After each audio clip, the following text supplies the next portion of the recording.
51. 4151, the resident antlered and illegal weapon hunt for elk. Our changes from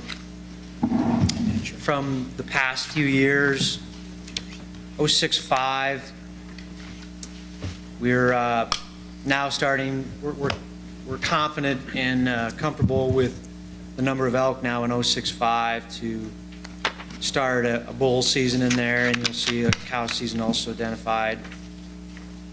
Going with the November season dates. We, over the last few years, have been tracking cow elk, both with GPS collars and certainly throughout the aerial survey efforts. And we used to have 073 separate as a separate hunt, but the data that we're getting back from the collars is pretty clear that it's all one herd. Those bulls are floating out of the Jarbidge 072 heading south into the unit 073 during various times of the fall. So it just makes sense to combine 073 with 7274. 091, those dates are the interstate hunt with Utah, so they are slightly different. We're always trying to do our best to work with the state of Utah, so that was the dates that they have. And we are asking to recombine the unit groups 111, 115, and 221 and 222 back into a single bull hunt unit group from, it was separated last year as a separate hunt. We've always known that even though our, the cow movement's probably lessened over the last 20, 30 years, we still have quite a bit of bull movement on some portions of those unit boundaries between Area 11 and 22. And from our standpoint, we see hunters having more opportunity to go wherever they would like to go. We did look at the harvest, the preliminary harvest this year. We didn't see anything abnormal. Actually, it was pretty similar to the harvest levels and the antler lengths when it was combined. And then it's a minor drawback that we've had also. There's a couple landowners that normally would get their incentive tags to accommodate both unit groups. When they're split, it's one or the other. So the incentive tags, they have to select that unit group. But so that's just generally the justifications that we had of requesting that to be combined. Central Nevada, actually I need to talk about mule deer when we talk about the elk seasons. We've been challenged for a long time to get a good postseason mule deer flight in Central Nevada to accurately assess the buck ratio. And the closer we can get to the rut of the Thanksgiving period in doing our surveys, where those bucks are still tied to the doe groups and they're not off by themselves, harder to find, smaller numbers, I think we can get a better, more accurate buck ratio in that country. And so our Central Nevada biologist, Tom Downham, was looking at trying to make that period of November not having hunters on the ground, so we're not flying over hunters. And we certainly are trying to do our best not to fly over people, but there's just so many days in the week, so many months in the seasons in the fall. But this would allow the bull seasons to be adjusted earlier, so they would finish up around the 20th before Thanksgiving, and then we'd be able to have no antlered hunters out there while we're doing our surveys for mule deer. And then at that same time, we were looking at what season structure would we accommodate to shift everything earlier, and we basically adopted the season dates that are in western Elko County, where it's just everything is connected to everything else. So to shift everything earlier, it would start with the muzzleloader bull season. So like western Elko County, if you remember, we shifted the bull muzzleloader hunt the same time as the cow muzzleloader hunt, September 17th through the 30th. And we feel that those tag quotas are fairly low. Shouldn't be any conflicts between those cow hunters and bull hunters. We're recommending to do that here in central Nevada in area 16 and 17. That would allow for the two seasons you see for the early and late season for area 16 and 17 units, October 22nd through the 5th, and then the November 6th through 20th.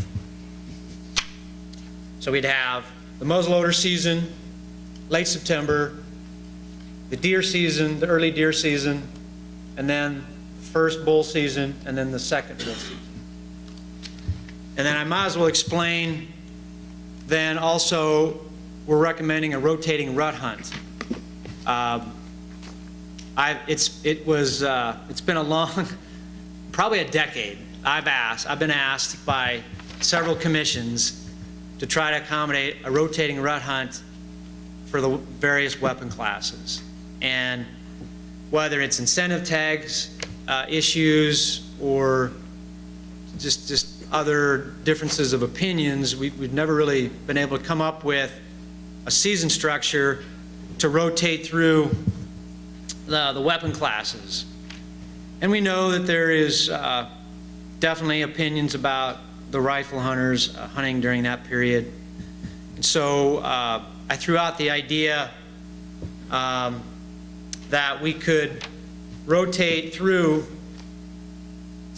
the late August archery season that goes through mid-September, the rut season as it exists today, September 17th through the 30th, and then the early October 22nd through November 5th rifle season.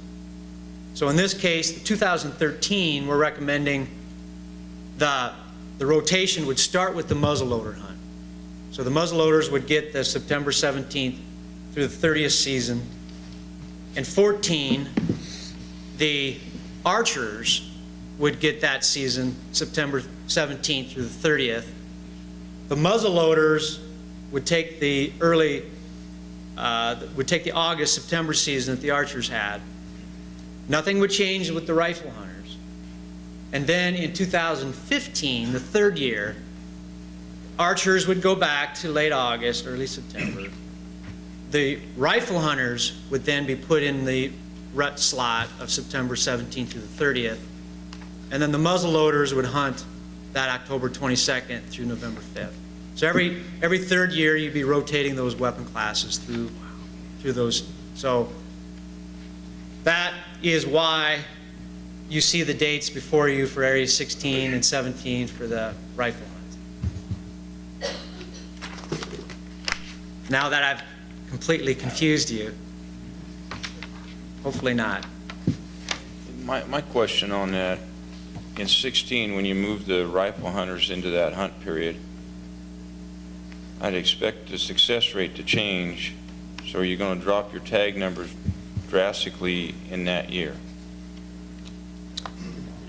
Well, we could guess that it might. We don't know. You know, right now up until last year we had the early rifle rut hunt with limited quota, less than a dozen or so.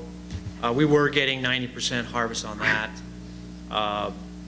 So if you were to move them earlier, it may be a wash in terms of the late season in late November, early December we certainly weren't having tremendous success for that bull rifle hunt.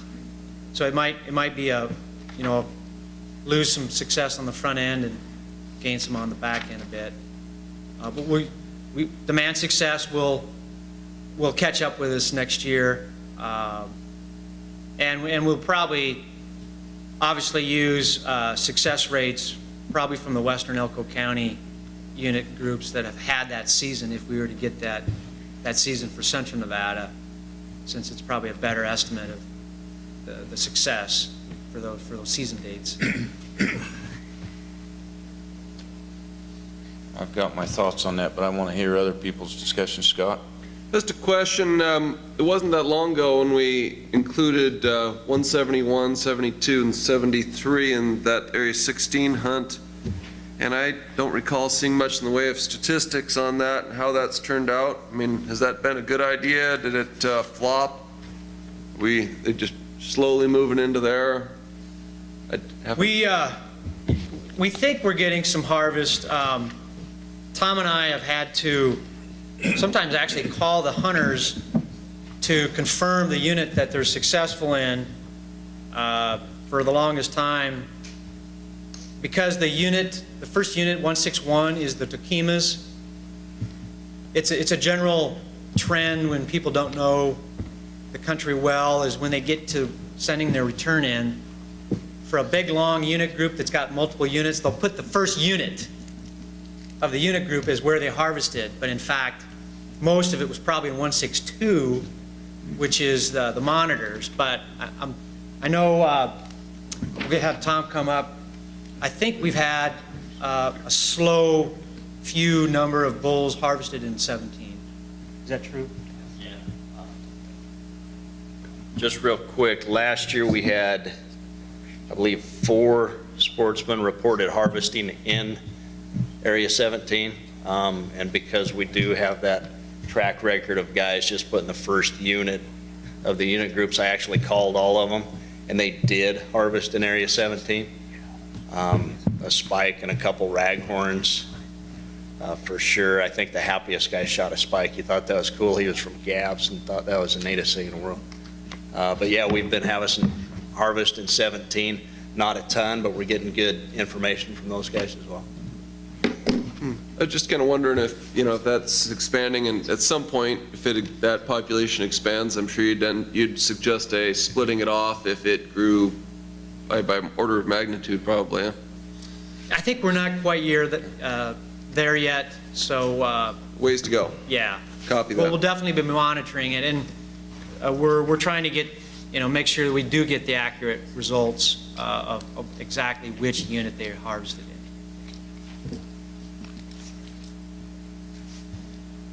Commissioner Morai? Thank you, Mr. Chairman. I was contacted by a couple individuals on the Unit 065 hunt, 4151, to change season dates from the November 6th to November 20th to September 15th to October 6th to allow for a rut hunt in that unit. This would be the first year of a hunt in that unit, and these people seem to be familiar with the area, and since there's a low elk population, they may have difficulty finding those bulls at later dates with the November 6th to November 20 season. And so my question is, would the department have any conflicts or any problems with changing those dates for that unit?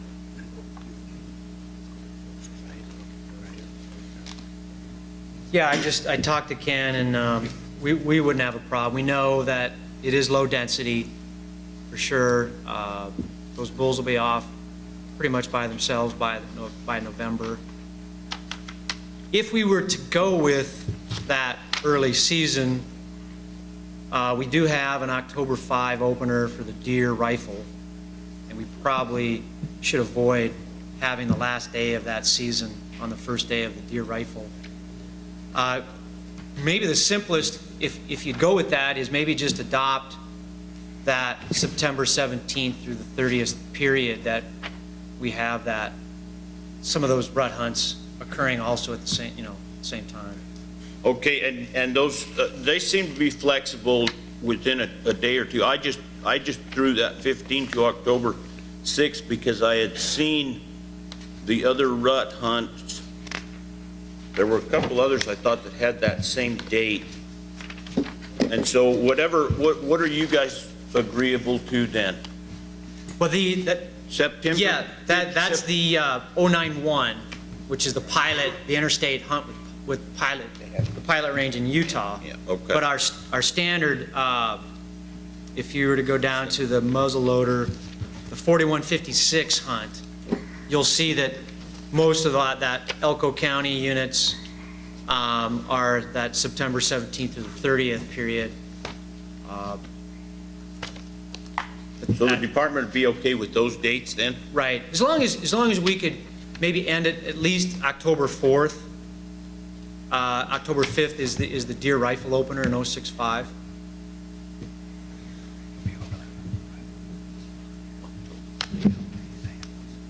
Commissioner Macbeth? Okay, before I start, I'll make my yearly disclosure that I have a brother that has a ranch in North K Valley in Unit 222. And so obviously I want to comment on the proposed combining of Area 11 and Area 22. I've looked at the reasons for the combining, which were basically the same reasons that we were told about last year when we decided to split. And while I'm not a biologist, I guess my first question would be, is there any data, have you collared elk in this herd to know for sure about the movement of bulls between 11 and 22?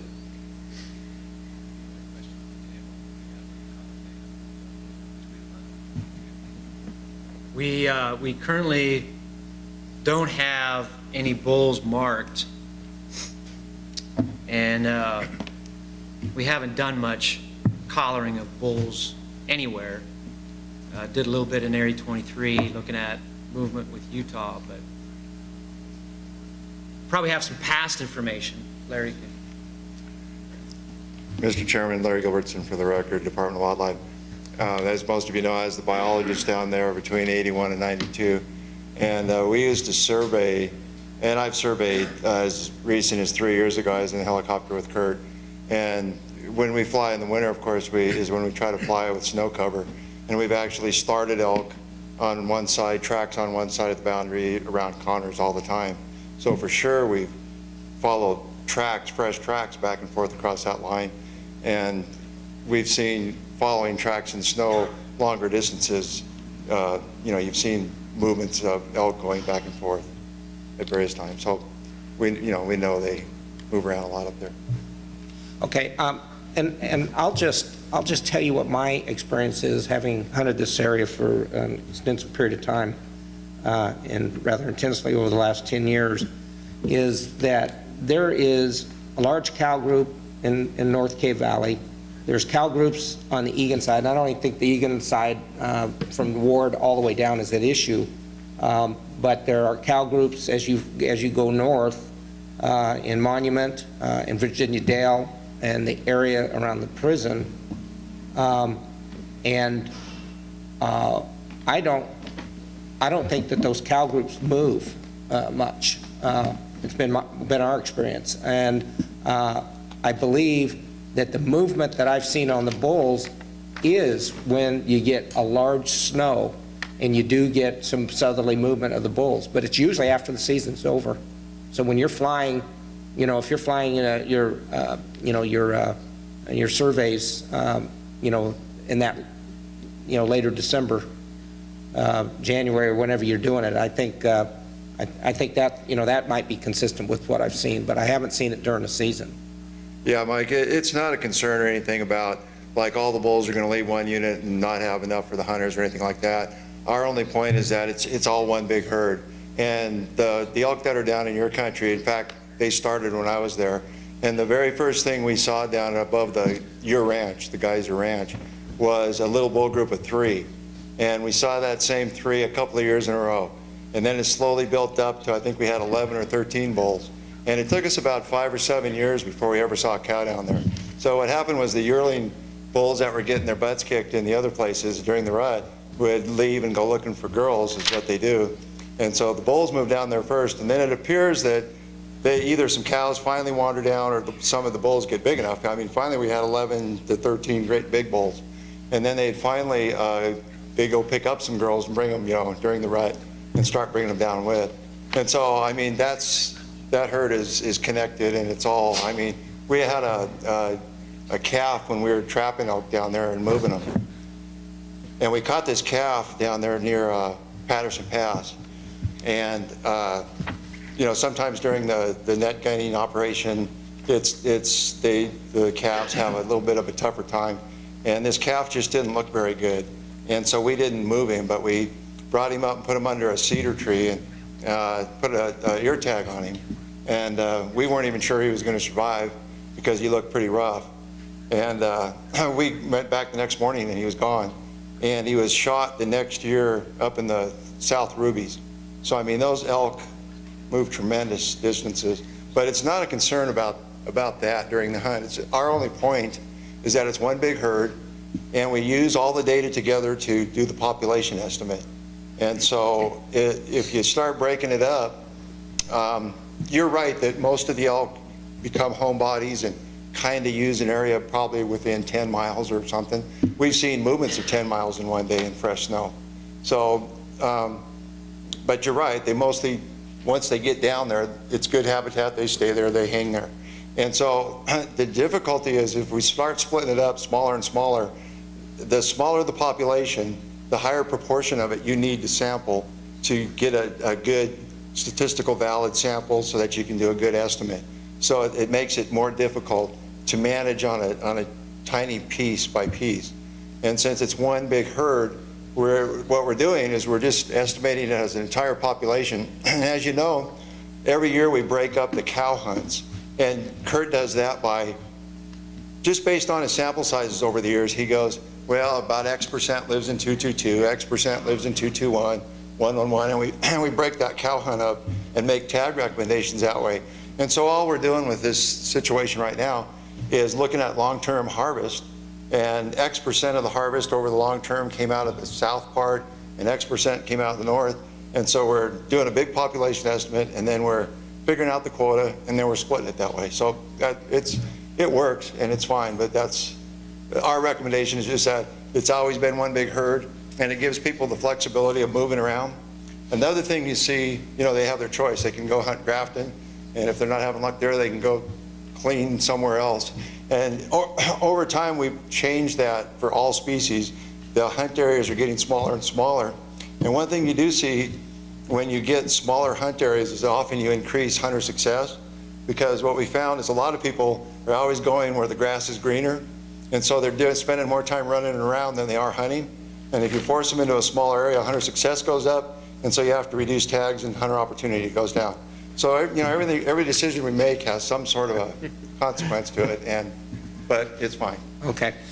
The other thing I want to point out is that the only complaint that I heard about the split was from an incentive tag holder in 11 not being able to hunt in 22. And all of the comments that I heard from the hunters that I knew were positive with regard to the split. They were positive, and I think that's reflected in the cab comments that we're going to get. And so we split it last year, and I would really like to see it stay split for at least a couple more years, for this next 2-year cycle. And if over a long term we see some problems or things come about and the cab start hearing things, then I'm okay for letting it go back. But I can tell you that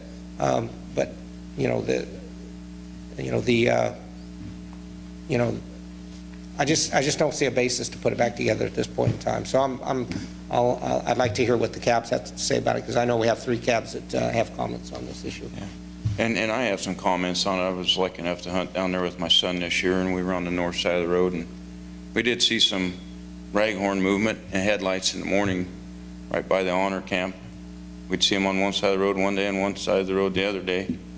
But what Larry was talking about with being able to concentrate on one place and not go to the grass is greener, as a hunter, it made my life so much easier, because I've hunted over there before, and at night you're arguing with yourself, are we going to mule shoe, or are we going up north? What are we doing? So it concentrated us on one side, and I think it did lead to our success. So I don't know if that's a bad thing. It helped me out in the end, so I don't know what's bad about that. So any other comments? Commissioner Rain? Just for the record, I believe the individuals I spoke to about it reflected the same opinions, or may have been the same people that spoke to Commissioner Macbeth. Heard the same thing again and again. Repeat. Thank you. Any other commission comments? Okay, I'll take it out to the cabs. Paul? For the record, Paul Dixon, Chairman of Clark Cab. We had a good discussion, and Robert Pabst, who's the head of the Rocky Mountain Elk Foundation, attended our meeting also, Jeremy. And I have one question, and maybe it's to you guys, Ned. As we've been talking here, we've talked about the fact that the cow elk herds are probably pretty much stationary around this area here, the groupings of them. I mean, we heard discussion of that. We've said there may be some migration of the bulls to a certain degree. My question is, if you're giving incentive tags, why would an incentive tag is supposed to be for local depredation? And local depredation is going to be, I mean, for grazing and that kind of thing in fields, that would be the cow elk herd. So why would somebody who's getting an incentive tag have any right to say that they can sell it for a larger area when it's supposed to be controlling issues in their area? So I mean, I have a problem with an incentive tag holder having any say in whether or not these seasons, whether or not we split or not split in this, because he should be worried about what's local to his ranch and the effects of that ranch for the incentive tags. Number one. Number two, at least what I've seen, and I know this isn't conclusive because I'm not a geneticist, and I'll start that off with, and I was pointed out at my meeting, but I've looked at basically bull antler structure that comes out of that area from 111, 115, and the 121 to 122. And genetically, there's a lot of diversity across that area. It's a huge area. I would see no reason other than if you want to say it's one large herd, you could split the quota, but keep the two areas different. But I just don't think it's one large herd. I think you have some bull movement, but I really believe that they're separate large areas, and it's probably one of the largest elk populations we have in state, where we don't have interstate, a lot of interstate movement of the animals like you have up in Job Ridge or over in White Rocks. So I'll leave it there. Thank you. I think we should keep them split. Okay. Ray? For the record, Ray Sawyer, White Pine County Cab. There's several reasons that we think that they should stay split. NDOW continually says there's continual movement between the bulls in those areas. These areas are large areas. There's continual movement with bulls everywhere. The movement's minimal compared to the number of bulls that NDOW estimates. If you look at the bulls that are killed on the highway, Connors maybe gets a bull killed on the highway once every 2 years. If you go down to 93 between Lake Valley and Pony Springs, there's probably 6-8 bulls a year killed down there. There's a lot more movement from 22 into 23. Bulls move everywhere. We had a bull on the 3C Ranch 2 years ago that 2 weeks later was killed in Area 13 on the archery hunt. During the rut, there's drastic movement from all the units, but as far as moving from 22 to 11, there's a small movement on Connor Summit, and that's really the only movement that you're going to see over there. This year, NDOW says there were some complaints in the paperwork that we got. We didn't hear of any. We had nobody at any of our meetings complain. I had nobody that I contacted. I actually hunted all the hunts this year. One thing that we noticed was a lack of congestion this year. You didn't have people piling on top of people. We were allowed to hunt wherever we wanted to hunt. Didn't have other hunters chasing us down or running up the hill trying to beat us. I think this separation actually eased the congestion of hunters. I think it's a good thing. I think it's positive. These are two large areas. We're not talking about small units.